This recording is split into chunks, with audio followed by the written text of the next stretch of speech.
नाग पंचमी की प्राचीन कथा। नागदेव बने भाई। प्राचीन काल में एक सेठ के 7 पुत्र थे। सातों के विवाह हो चुके थे। सबसे छोटे पुत्र की पत्नी श्रेष्ठ चरित्र की विदुषी और सुशील थी, परंतु उसके भाई नहीं थे।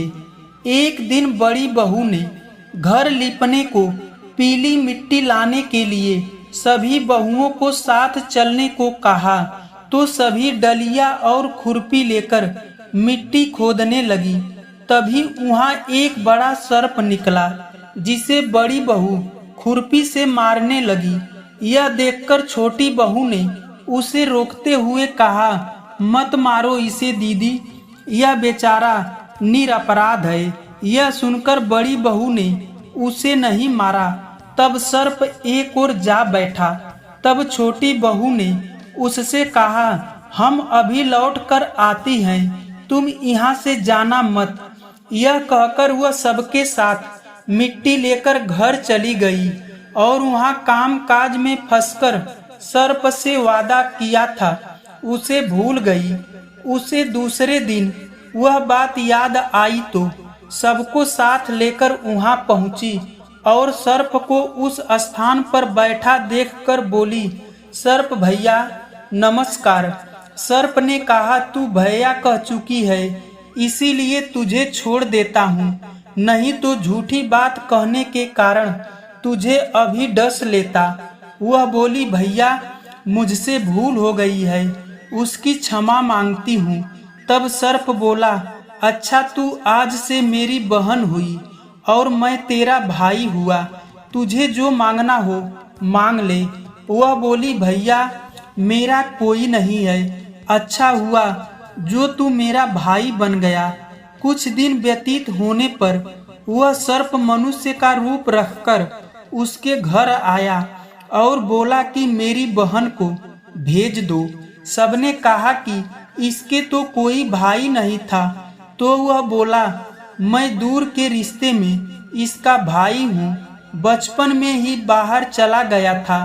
उसके विश्वास दिलाने पर घर के लोगों ने छोटी को उसके साथ भेज दिया। उसने मार्ग में बताया कि मैं वही सर्प हूँ, इसलिए तू डरना नहीं और जहाँ चलने में कठिनाई हो वहाँ मेरी पूंछ पकड़ लेना। उसने कहे अनुसार ही किया और इस प्रकार वह उसके घर पहुंच गई। वहां के धन ऐश्वर्य को देखकर वह आश्चर्यचकित हो गई। एक दिन सर्प की माता ने उससे कहा, मैं एक काम से बाहर जा रही हूँ, तू अपने भाई को ठंडा दूध पिला देना। उसे इस बात का ध्यान न रही और उससे गर्म दूध पिला दिया, जिसमें उसका मुख बेहतर जल गया। यह देखकर सर्प की माता बहुत क्रोधित हुई, परंतु सर्प के समझाने पर वह शांत हो गई। तब सर्प ने कहा कि बहन को अब उसके घर पर भेज देना चाहिए। तब सर्प और उसके पिता ने उसे बहुत सा सोना, चांदी, जवाहरात, वस्त्र, आभूषण आदि देकर उसके घर पहुंचा दिया।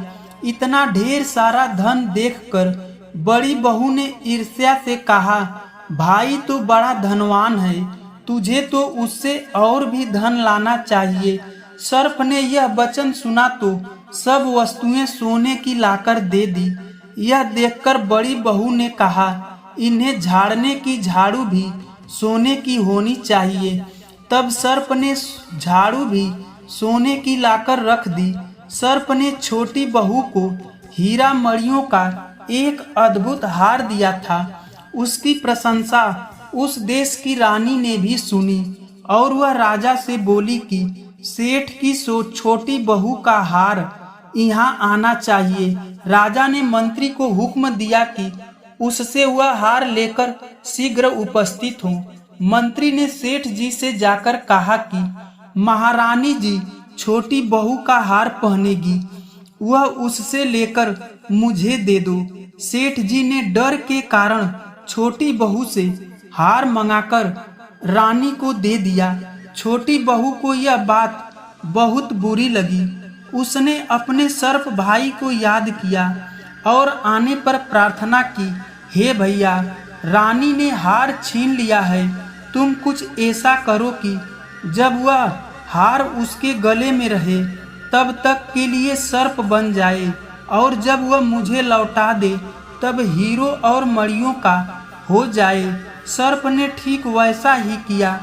जैसे ही रानी ने हार पहना वैसे ही वह सर्प बन गया।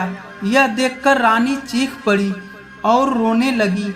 यह देखकर राजा ने सेठ के पास खबर भेज दी कि छोटी बहू को तुरंत यहाँ भेजो। सेठ जी डर गए कि राजा न जाने क्या करेगा।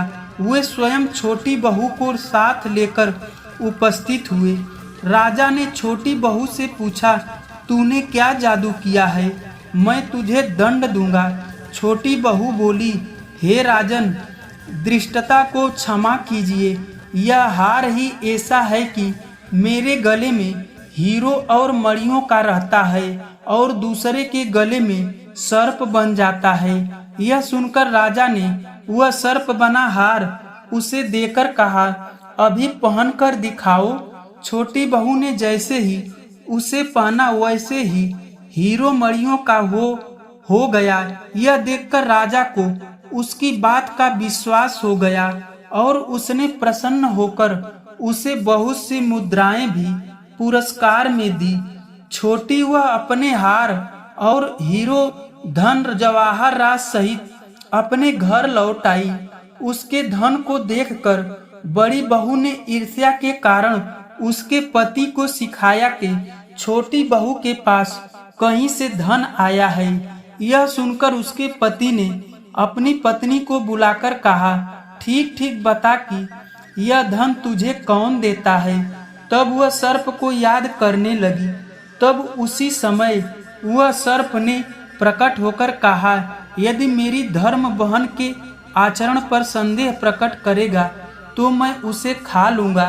यह सुनकर छोटी बहू का पति बहुत प्रसन्न हुआ और उसने सर्प देवता का बड़ा सत्कार किया। उसी दिन से नाग पंचमी का त्योहार मनाया जाता है और स्त्रियां सर्प को भाई मानकर उसकी पूजा करती है।